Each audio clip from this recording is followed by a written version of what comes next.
I've had a number of people recommend Severance to me, and I checked out the first couple of episodes of it. And for people who don't know what it is, there's this company that you can work for, and if you choose to work for this company, you sever your work reality to your real life reality, which means when you go to work, you completely forget about your life, outside of work. You have no recollection of it, no memory of it whatsoever.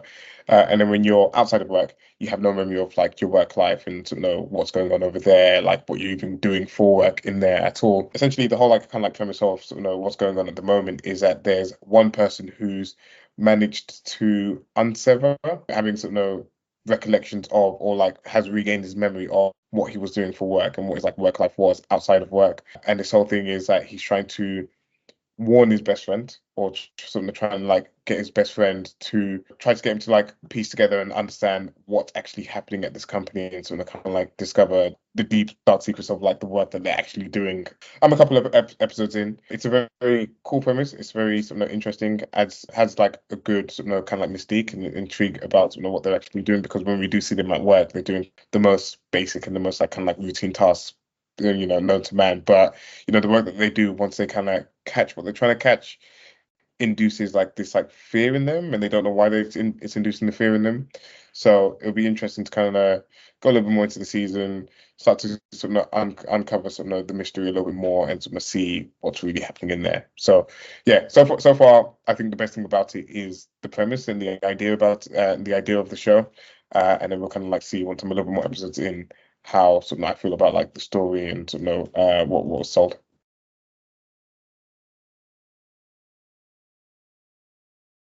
This movie is definitely, I believe it will be top 10 movies of 2025 for me. Companion, A24 produced, and it was made by the makers of Barbarian, which for me is in my, I think it's top 5 or top 10. But in terms of Companion, yeah, I gave this one an 8 out of 10, solid. For people who don't know what it's about, a couple go on a weekend getaway with friends, and then madness ensues after the girlfriend kills pretty much the host, the host of the getaway, in terms of like he's the one that owns the house. If you watch Barbarian, then you'll understand this movie in terms of how it was made. Because I wasn't surprised when there was like twists that were happening and just revelations. I recommend you guys to go watch Companion.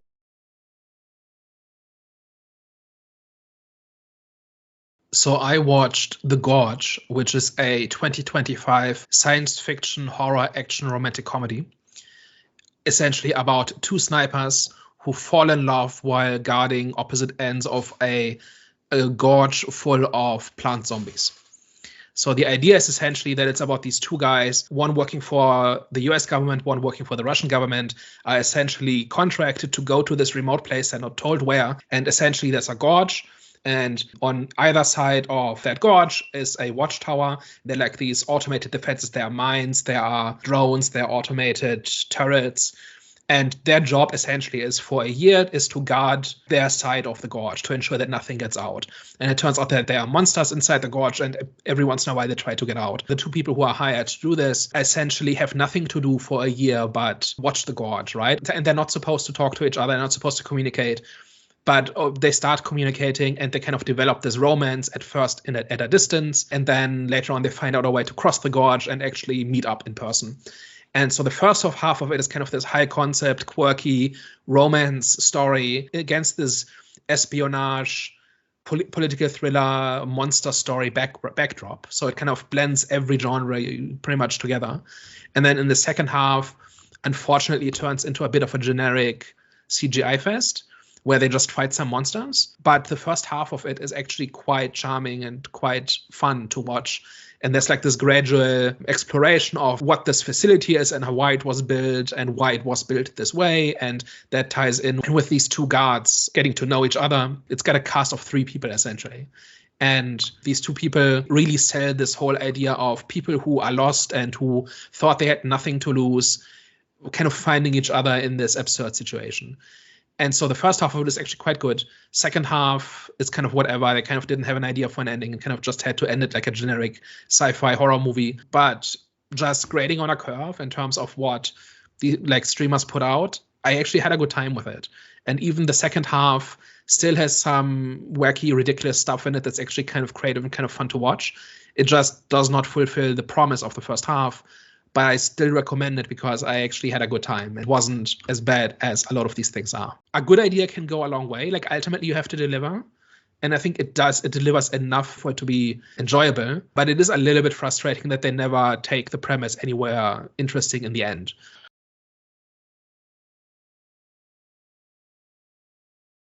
I watched One of Them Days. It's a comedy film starring Kiki Palmer. It's your kind of typical dumb fun movie where you've got these two people who have missed their rent payment for whatever reason. One of the girls gave the rent money to her homeless boyfriend, who then kind of misused the money or whatever. And then you just kind of follow them along on this journey where they need to somehow find a way to collect the rent money within 12 hours. And pretty much it's just a series of like them just ending up in dumb situations. It's pretty, some of it's like pretty funny. Some of it's you kind of like roll your eyes to it and it's like, okay, whatever. But a lot of it's like pretty funny. It's a little bit like outrageous, kind of like over the top type thing. But it just kind of gave me the same feelings of watching, movies like Friday from back in the day, movies like Friday, Menace to Society. What's the other one? It's like things like Friday After Next and stuff like that. It was just kind of like a good, kind of throwback type of movie in that sense, where you just kind of like spending a day in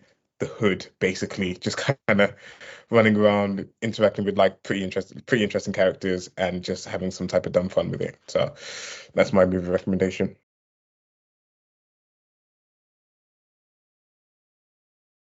So the best thing I watched this week was Greyhound, which is this war movie set in World War II about the captain of a ship that is supposed to escort and protect cargo ships against German submarines. There's like this midpoint where the American ships escort the convoy to that point, and then the British ships take over. So they have to make it to that point. And there's a point in the middle where that is outside the range of these aircraft. And so for a couple of hours, they're on their own. And the movie is essentially them crossing that gap. It's called the Black Pit because that's where the U-boats wait and that's where they're on their own.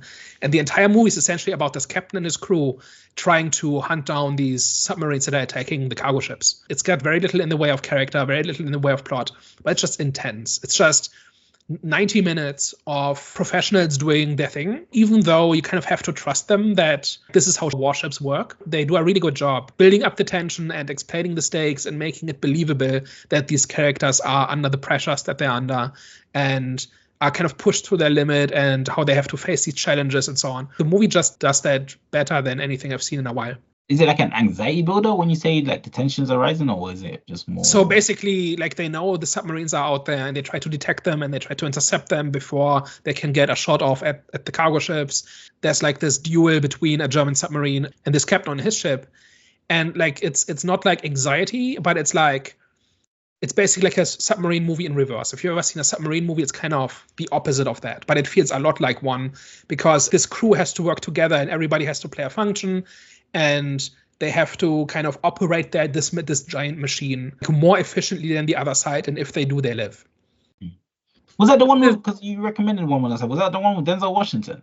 There was Crimson Dawn, I think. That was set on a submarine, and that was about, they get conflicting orders about whether or not to launch a nuke. And they have to make a call right now about whether or not to obey that order or which of the two orders to obey, because one of them is fake.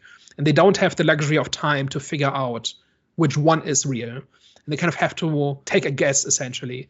But if they guess wrong, the world ends. And the captain and the first officer come down on opposite sides of that. Like one says, let's verify the order. And if it's real, we can still launch. And the other says, no, there's a reason we got the order. We have to launch now.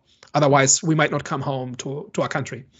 Right, that's Crimson Dawn, and that is similar in the sense that it's set on a submarine and it's got a similar thing where you've got the crew working together and stuff like that. So Greyhound is that kind of movie as well, but this time it's from the other side, where it's the ship hunting the submarine and trying to detect the submarine, trying to protect the target of the submarine. So it's that kind of movie, and if you are into movies set on warships and if you like the kind of tension and kind of the technical challenges that these people operate under, if that's entertaining, then Greyhound is a quite good example of that.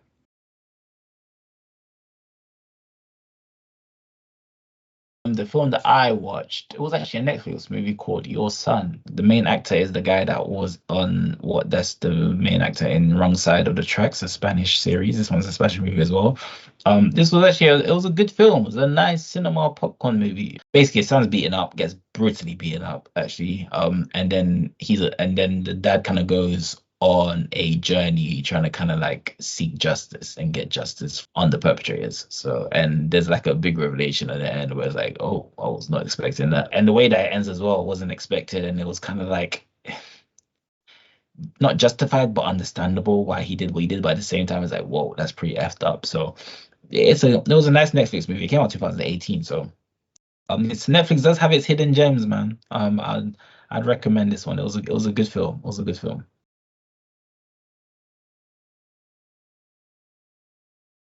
So the best thing I watched last week is The Fortress, which is a 2017 Korean epic historical drama, which is about a historical event in Korean history where Korea was invaded by Imperial Japan, and the king of Korea took shelter in this mountain fortress in order to kind of stop the invading army while he waited for the armies to arrive from the south to reinforce him and take on the invading army.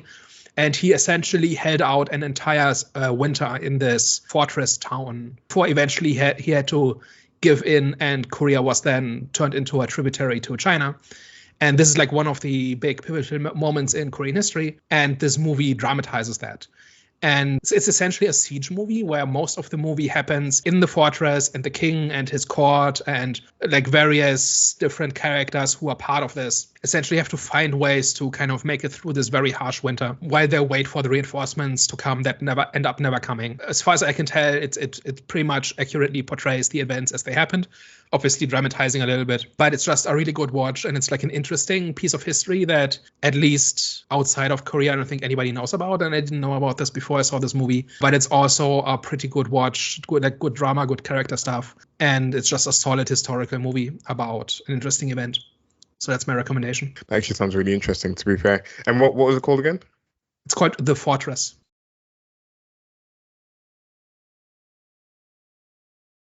So I watched Bridge of Spies, which is a 2015 Cold War drama movie. The plot is essentially a Russian spy gets caught in New York in 1960, and the story follows his American lawyer who is appointed to defend him in court for espionage charges.